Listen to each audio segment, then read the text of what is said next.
السلام عليكم ورحمة الله تعالى وبركاته.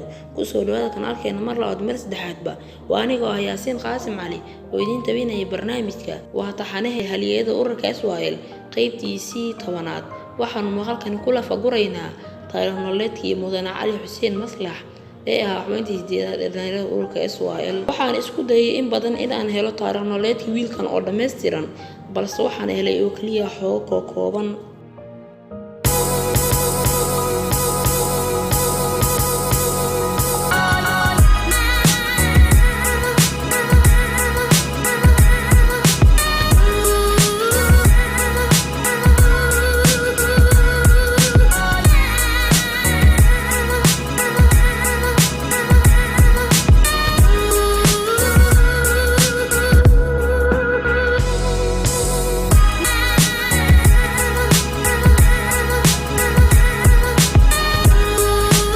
ku dhashay mudane Cali Xuseen magaalada Hobyo waxa uu ku barbaaray baadiyaha halkaasi oo ay ciideedu u xoolo dhaqato ah ku noolaayeen.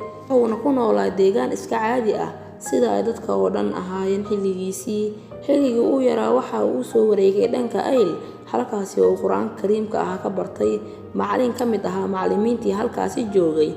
xoogaa kadib waxa uu soo wareegay magaalada Muqdisho halkaasi oo dad qaraawadiisa ah deganaayeen. kadib waxa uu bartay luqadda Talyaaniga isagoo oo ay xilliyo soo mareen oo uu ka fikirayo mustaqbalkiisa. waxa uu ahaa xubintii sideedaad ee mid ka ahayd xubnihii 13 ahaa ee aasaasay xisbigii midnimada dhalinyarada Soomaaliyeed. waxa uu ahaa nin dhalinyaro ah oo wadani ah xamaasad ay ku jirto wadankiisana jecel isaga oo ka warhaya xaaladda dhalinyarada xurta ah sida ay yihiin. sanadihii u dambeeyay waxa uu ku biiray iskuulaadkii dawladda ee la dhisay xilligii maamul hoosaadka. waxa uu naga baxay maxadkii macallimiinta Muqdisho kadib waxa uu aaday Talyaaniga oo uu tababar ku soo qaatay isaga oo ahaa shaqaale dawladeed.